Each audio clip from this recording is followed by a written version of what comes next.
The Rams getting two corners, including Trent McDuffie, made them literally in Vegas Super Bowl favorites. So Jalen Watson's a good, solid corner, arguably better than anybody but McDuffie now on the Rams. But the Rams are not paying anybody on that defense for another year or two. They've drafted so well. They're very young, so they get a veteran that can match up with the top Niner, Arizona, and Seattle receivers in division and beyond. I love that move. Danny from First Things First did his tiers, and I kind of said we have to force ourselves to go along with these conversations because we have to talk about something, right? It's a cycle. How do we feel about teams going into free agency? After free agency? Going into the draft? After the draft? You have to hold yourself to those parameters, otherwise you just kick the can down the road. Well, it doesn't matter yet because we still have to see what happens in the draft. That's not fun. We want to talk ball. But you also don't want to go too extreme and declare someone's winning the Super Bowl just because they had a good March. It's a balance. Someone in the comments brought up a great point that I really loved. He said, look at free agency through three categories. Teams that got better. Teams that got worse. Teams that stayed the same. I love that. I'm thinking about making my own list through that lens. It'll stress me out because I like living in the weeds. I'm not afraid of the fence, but it's a clean way to frame things. Now, I want to preface this, my views are going to evolve as the offseason unfolds. The Max Crosby situation changes things. But right now, if I'm looking at teams trying to take a step forward to win a Super Bowl, the Los Angeles Rams are by far having the best offseason. Here's the thing about free agency, it's all relative. Teams have different needs. Different starting points. Think of it on a scale of 0 to 10. To win a Super Bowl, you need to be at a 10. Some teams start at a 5 and move up 4 spots, huge jump. Some start at a 7 and move up 1 or 2, still progress. Some are at a 9 and make a small move to get to 10.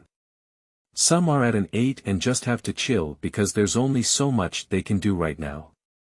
The Rams? They were already a clear, bona fide 10. They could have run it back exactly as they were last season, and my confidence in them would still be through the roof. The bones, the structure, the coaching staff, elite. And this off-season? They've knocked it out of the park. If they were already at 10, they've now taken steps to put themselves at 12. How can you not feel even more confident about a team you should already have had insane confidence in? The Bills made nice moves. The Ravens made nice moves. Hendrickson, etc., that's all great. It's going in the right direction. But I never had larger-than-life confidence in the Ravens to begin with. So when I'm comparing what the Rams are doing to what the Chiefs are doing, I'm looking at it through a Super Bowl lens. Take the Chiefs signing Kenneth Walker. Good move. Great move, even. It will undeniably improve them. But is that the fundamental difference between winning a Super Bowl and not? Between being truly elite and not? For me? No. Andy Reid, Patrick Mahomes, the Kansas City Chiefs, they're already in the conversation. A Kenneth Walker move isn't the thing that pushes them over the top.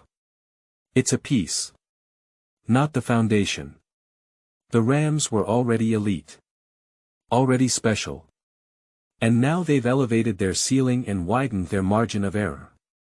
I talk about this a lot lately because it's such a useful framework. Tom Brady talked about it with offensive coaching, how a great offensive coordinator increases the margin of error for his quarterback. I look at it from a team perspective.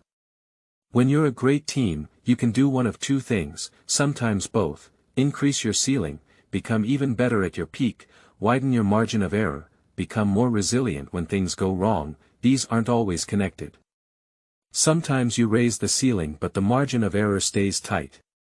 Sometimes your peak isn't unbelievable, but you can make up for mistakes in other areas. The Rams did both. They widened their margin of error and elevated their peak. That's why I put them as the ultimate Super Bowl contender. They were already high-level elite. They got even better. If they don't win a Super Bowl now, people are going to ask, how did you fail? Just like the 49ers in the past. Just like the Eagles in 2024. If the Eagles didn't win that Super Bowl with Saquon, A.J. Brown, Devonta, that elite O-line, that great defense, there would be hell to pay. Someone would have to answer for it. Even though winning a Super Bowl is brutally hard, that's how these conversations work. The Rams have everything. Elite coaching. Elite offense. Elite quarterback play. Elite defensive players. They've done the things, hence why they have the things. When you look at Super Bowl odds, you're really asking, if we run this season 10 times, how many times does this team win? A move that takes you from 5 to 8 is huge for a rebuilding team. But for a contender, the Rams are increasing their chances from, say, 3 out of 10 to 5 out of 10. That's massive. It's hard not to feel pretty high if you're a Los Angeles Rams fan right now. Colin had the Raiders as his favorite offseason. Rams as his second. I get it, the Raiders are building from nothing. They're going from 0 to 6. That's exciting. But in terms of impact on a team's actual ability to win a Super Bowl, give me the Rams every time. What do you think? Are the Rams your off-season winner? Let me know in the comments. Subscribe, thumbs up, all that. Thank you. See you next time.